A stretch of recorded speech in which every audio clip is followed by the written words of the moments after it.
आप इस समय देख सकते हैं कि इस समय जो कोरिलेशन कॉफिशेंट है रिलायंस का वो -0.1 है। तो ऐसा बहुत रेयरली देखने को मिलता है। नॉर्मली ये जो कोरिलेशन होता है ये पॉजिटिव ही होता है रिलायंस का मार्केट के साथ। तो इसका इंटरप्रिटेशन जो है मैंने अपने पहले वाले वीडियोस में भी बताया हुआ है। मैं आपको समरी के तौर पे बता देता हूँ कि कोरिलेशन कॉफिशेंट की जो वैल्यू है -1 to 1 रहती है। +1 मतलब परफेक्ट पॉजिटिव कोरिलेशन, -1 मतलब परफेक्ट नेगेटिव कोरिलेशन। अगर वैल्यू 0.8 to 1 है तो वहाँ पे स्ट्रॉन्ग पॉजिटिव कोरिलेशन है। 0.5 to 0.8 है तो पॉजिटिव कोरिलेशन है। 0.5 to -0.5 है तो इसका मतलब कोई भी कोरिलेशन नहीं है। और दोस्तों यहाँ पे -0.5 to -0.8 है तो नेगेटिव कोरिलेशन है। नेगेटिव कोरिलेशन मतलब मार्केट ऊपर जाएगी तो स्टॉक नीचे जाएगा, और अगर -0.8 to -1 है तो यहाँ पे स्ट्रॉन्ग नेगेटिव कोरिलेशन है। तो इस समय जो वैल्यू है वो -0.1 है। इसका मतलब कोई भी कोरिलेशन नहीं है रिलायंस का इस समय निफ्टी के साथ। इसके अलावा दोस्तों काफ़ी लोग मुझसे सवाल पूछते हैं कि भाई मान लीजिए अगर मार्केट के नीचे जाने की संभावना है तो क्या हम इस पर्टिकुलर XYZ स्टॉक के अंदर निवेश कर सकते हैं। दोस्तों देखिए, अगर मार्केट के नीचे जाने की संभावना है और आप कैश सेगमेंट में ट्रेड कर रहे हैं तो मेरा ये मानना है कि उस स्टॉक की जो कोरिलेशन कॉफिशेंट है मार्केट के साथ वो 0.5 से कम होनी चाहिए। मतलब या तो कोई भी कोरिलेशन नहीं होना चाहिए या वहाँ पे नेगेटिव कोरिलेशन होना चाहिए। अगर नेगेटिव कोरिलेशन होगा तो ज़्यादा बेहतर होगा, -0.5 to -1।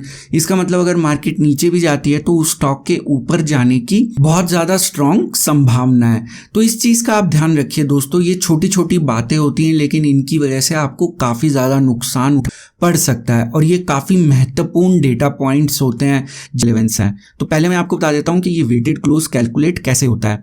दोस्तों ये एवरेज होता है किसी भी पर्टिकुलर स्टॉक के दिन के हाई, लो और 2 times द क्लोजिंग प्राइस। मतलब हाई क्या था, लो क्या था, और उसका क्लोजिंग प्राइस को 2 से मल्टीप्लाई कर दिया जाता है। तो बेसिकली यहाँ पे जो क्लोजिंग प्राइस है उसको एडिशनल वेट दिया जाता है ताकि हम यहाँ पे इसका वेटेड क्लोज फाइंड आउट कर सकें। तो हर कोई इसका इंटरप्रिटेशन अलग अलग करता है, लेकिन लेमैन टर्म में अगर समझा जाए तो अगर मान लीजिए वेटेड क्लोज वैल्यू जो है एक्चुअल क्लोज वैल्यू से कम है तो वहाँ पे स्टॉक के अंदर थोड़ी सी हमें वीकनेस देखने को मिलती है कि मतलब ये जो वैल्यू है ये वेटेड क्लोज ये कम है क्लोजिंग प्राइस से, तो इसका मतलब जो ये क्लोजिंग हुई ये काफ़ी वीक थी। और अगर मान लीजिए ये वैल्यू ज़्यादा होती है क्लोजिंग प्राइस से, इसका मतलब स्टॉक के अंदर स्ट्रेंथ देखने को मिली।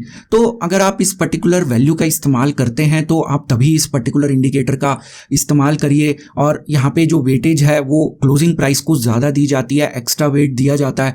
तो डेफिनेटली आप यहाँ पे पहले सोचिए समझिए कि इसका ऑब्जेक्टिव क्या है इस पर्टिकुलर वैल्यू का या इस इंडिकेटर का, तभी आप यहाँ पे इसका इस्तेमाल करिए। इसका इस्तेमाल ज़्यादा लोग नहीं करते हैं, लेकिन अगर आप डेटा एनालिसिस करते हैं तो काफ़ी लोगों को वेटेड क्लोज वैल्यू की आवश्यकता पड़ती है अपने एनालिसिस में। यहाँ पे मैं क्लोजली ऑब्जर्व करता हूँ इसको कुछ पर्टिकुलर स्टॉक्स के लिए। कुछ दिन पहले मैंने देखा था कि यहाँ पे जैसे आप देख सकते हैं कि जो आपकी क्लोजिंग थी 1561 थी, लेकिन आपका जो वेटेड क्लोज वैल्यू थी वो काफ़ी कम थी। तो यहाँ पे वेटेड क्लोज अगर कम है तो वहाँ पे वो वीकनेस दर्शाता है। वीकनेस दर्शाता है इसका मतलब स्टॉक के नीचे जाने की संभावना होती है। तो यहाँ पे जैसे आप देख सकते हैं कि इस पर्टिकुलर डे पे अगर हम देखें तो क्लोजिंग वैल्यू आपको इधर लेफ्ट साइड में जो आपका ये बॉक्स बना हुआ है यहाँ पे आप क्लोजिंग वैल्यू देख सकते हैं इस एरिया के अंदर। तो यहाँ पे अगर हम इस पर्टिकुलर डे का डेटा देखें तो 1561 है क्लोजिंग वैल्यू, और यहाँ पे जो आपका वेटेड क्लोज था वो लगभग 1430 था।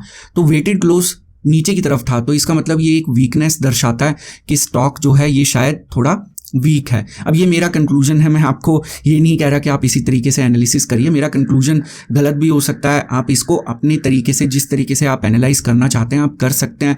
मैं आपको केवल अलग अलग पर्सपेक्टिव देता हूं कि आप किसी भी पर्टिकुलर स्टॉक को किस तरीके से एनालाइज कर सकते हैं। बस खास बात ये है कि इस पर्टिकुलर